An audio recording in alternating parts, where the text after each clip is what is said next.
What is going on, everyone? Welcome to another Screen Sanctum reaction. I'm Steve. Today we're going to react to Season 3, Episode 14 of Community. The title is Pillows and Blankets. And for the past week, everyone has been telling me they cannot wait for me to get to this episode because it's one of the best of the series. And every episode to me is one of the best of the series. But when people come together and tell me that a specific episode is great, then I just can't wait. And I've been anticipating watching this since last week because it's literally been from the day I dropped episode 13 that people have been telling me. Cannot wait for you to watch the next one. The next one is here, so I have it up. So I'm getting right into it. All right. In 3, in 2, in 1, and a go. Between two groups of people. Oh shit, they're narrating it. I see no remedy but force. Oliver went. Troy versus Abed. No. Greendale Community College was oh my god, they're doing a documentary. Longest pillow fight in community college history. It shaped and scarred. So they made the Guinness records. A high school dropout and amateur photographer whose borrowed camera would capture some of the war's blurriest, most poorly framed. Oh, Pop. A disgraced former lawyer whose words would inspire I love tens it. of students Disgraced to take up former pillows lawyer. and fight. The dried-up heir to a moist towelette empire who would prove to be the dried-up heir to a moist towelette empire. Yep. An uncompromising tactical mastermind feared by all, yet unable to pay parking tickets. There are people who say, Subway. I don't get it. So it was a pillow fight. An epic pillow fight. There. Big cheddar. I like that callback. No, it's your fault. This is your fault. Your fault. Your fault. Okay, I've got good news for both of you. He wanted them in the Guinness Book of World Records, and they do get in, but for something else. Here's the solution I'm pitching. I'm giving you two imaginary friendship hats. Troy Barnes and Abed Nadir. Friends so close they once graced the cover of Friends Weekly. New Fluffy Town didn't care who you were. You were surrounded by softness. Oh. When an opportunity arises for a world record, it creates a rift. Troy wants to go for the record. Yep. Abed renames his fort Pillow Town for the sake of conceptual symmetry. Things quickly reach their boiling point. Stand back. This is so good. My name is Alex. Let's go! Jeffrey, find me! It was later named Chef is just the Study documenting. Room Kerfuffle. Jeffrey, you're not The mediating. all tomato. I'm giving you an all tomato. You give me Ooh. the whole tomato or else. Or else what? War? See you at midnight. Oh my god. I like how he walked out. I bet hurt Troy's feelings by being a robot. Need to stay with my boy to make sure Britta doesn't put him on the weed. Please report forensic files. Oh, Shirley. This is Real Neil with Pipes of Steel, signing off with the smooth sounds of daybreak. So Neil didn't pick a side, huh? Oh my god! What the hell is that? 12:07 Damn. a.m. Blanketsburg soldiers charge a pillow fort in the library. There were no rules in I that like the first horse battle. sounds. You hit someone, and if they went down, you stop hitting them. We call that common sense. Shirley is ruthless about battle a lasts lot of 6 things in her minutes. life. And I asked Garrett to please fix the microphone on my laptop. It's doing that thing again. Britta Perry attempts to capture the war's sublime indignities on film. God. Rules are agreed upon, but casualties are Face and inevitable. groin. Outside the science lab, Hawthorne suffers broken glasses, a hurt finger, and erectile dysfunction, which, in his words, had never happened. Right. Her text conversations with Jeff Winger give us a glimpse beneath the cushions of war to the lost pennies and grody. Look at her little thing on her arm. Jeff, heard from one of Troy's soldiers about a speech you gave to troops at the Blanket Fort. Wish this war could be over. Jeff, just heard from one of Abed's soldiers that you gave an identical speech to troops at Pillowtown. WTF, sad face, special icon of a downward thumb. Playing both sides. You can build this. You just give me the pillows. I hope to God we'll never have to use it. What is it? He turns to Ben Chang, Oh, Greendale's Chang. chief of security, rumored to be literally psychotic. Yeah, pretty much. This is when things get as ugly as they can get. Well, Angel of still the being in a battlefield. pillow fight. You're gonna die, you little bastards! Oh my He is god. part man, part pillow. It's like the Ironmonger from Iron Man. Hawthorne has transformed himself. The war won't stop with First Blood Part 2. It will escalate to Rambo 3, which should really be called Rambo 2 First Blood Part 3. Yeah, Neither does war. I've always thought Robin that. Nadir. Facebook status update. If I write stuff down in a Hello Kitty book, will you like me again? Ah. I'm taking that as yes. Now by his facial expressions, you could tell he's fucking with people. Troy will hold on until he is broken emotionally. Fortunately, this will not be hard. He gets distracted by loud noises. Food smells, music boxes, bell bottoms, boobs, barking dogs, and anyone saying, Boobs. look over there. Troy does not take Abed's email lying down. Hey, Dick. Read your dumb email. Really enjoyed it. What about your email? You weren't supposed to see that. You weren't supposed to think those things. Guys, look at yourselves. Yeah. You didn't used to be like this. Things used In to be the easy. morning. He's right. Our friendship is dead. No, no, no, no, no, no, no, no, no, War, no, stay in the apartment. no. Loser has to find a new place. Agreed. The end of the war begins. Oh shit! Take down Subway. That's what they should be doing.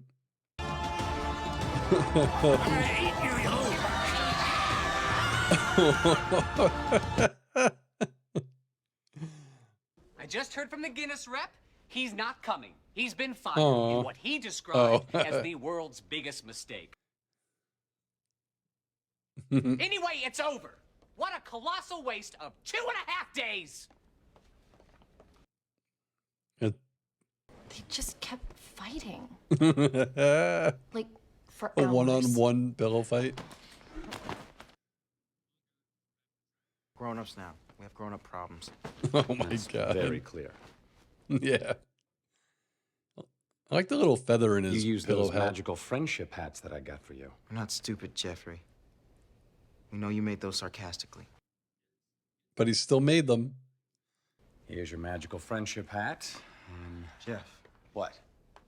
You left the magical friendship hats at the dean's office. Here you go. Look at No one his grabbed them, face. huh? Bridget Perry Yay. is there to immortalize the Finally. moment on film. Today, I had to run and get 2 imaginary Oh, shoot. friendship hats from an office. I could have just walked around the corner and then come back. He went all the Oh, way he back to actually where they were did go supposed to back. be. One was crumpled up a bit. That was Troy's. The other was just a little dusty. That's adorable, Mr. Winger. Wow. I've got goosebumps. I'm going to call that Me number. too. Such a great story. I was on the edge of my seat and I was in it. Documentary. You can't get quality programming like that anywhere else but right Oh, here on my Greendale Campus pub- I Television. was thinking that same thing. It's like public broadcasting. These other great specials, like Craig Pelton, A Year in Oh Paris. my From god, Labs this is to Riches, exactly the what I 80s was Boo thinking Story. as this Or episode was That's going. Entertainment. A telethon. If you want to help Greendale Campus Television stay on the air, keep the lights on. We are literally this close to I losing our like funding. promotional consideration by Subway.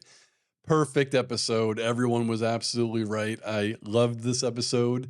It's another one of these freaking community, like, just do whatever you want episode. Like, TV isn't done like this really anymore. I mean, there are some, like, I watched a couple of episodes of Abbott Elementary, and it's similar, but this was 10 years ago, like over 10 years ago. And I love it that they do a 2-part episode and it's not just two of the same things. You know what I mean? So this pillow fight, this war, culminated over the last 2 episodes, but they didn't do them exactly the same. And it was just the same as the paintball, because the paintball double episode, they shot both differently too. Because one was shot like a Western, and I forget how the other one was. I'm an old man and my memory sucks. But this was out of control. As I was watching the whole thing, I was thinking, like what they did at the end, I was thinking in my mind, like it was on the tip of my tongue of what they were doing. And it definitely was like a Civil War documentary. Obviously, that was what it was. But to have it then at the end have Troy and Abed come on and it's like a telethon to raise money. Like I watched so many of these things when I was a kid and it was just so perfect. I mean, everyone, we all knew Troy and Abed were going to get back together. There was no question about that. The question was not if, but when and how. And it's kind of hard when you know that this episode, the battles last until like the last maybe 2 minutes, only 2 minutes, or maybe 5 minutes. And you have to resolve their anger to friendship in that short amount of time without breaking continuity or kind of without having plot holes. And they did it again. Like it was perfect. Them standing there hitting each other because they didn't want to leave each other was perfect. And it's kind of like the symbolism of friendship. Like there are times you get annoyed at your friends. And yeah, there are some times where you don't talk to your friends because you're mad at them. But you usually, make up and you're good to go after that, especially when you're in college, like 21 years old. You haven't had a lot of life experiences to really, really ruin a friendship. So, like, they were just arguing over a fort. We knew they were going to get back together, but it was beautifully done also because it also incorporated Jeff. And this is lovely too, because I don't want to keep talking about season 1 Jeff and how far he's come, but he has. But he is still that guy who is a little bit less selfish than he used to be. But now it seems like he does it playfully, because there was that part that I mentioned where he like kind of said something to Annie that she called him out on, but you saw he was already laughing. Like he knew what he was saying. Like he was saying it on purpose to be funny, to be silly, and he didn't mean it, even though he said it. So it's like those subtleties, but it was beautiful that he realizes now there are different ways to handle different people. So with Troy and Abed, yeah, earlier in the episode, he really did, he was being a little sarcastic, but still, I feel like he was trying with those imaginary hats. But at that point in time, they were in the thick of their war. They really didn't care.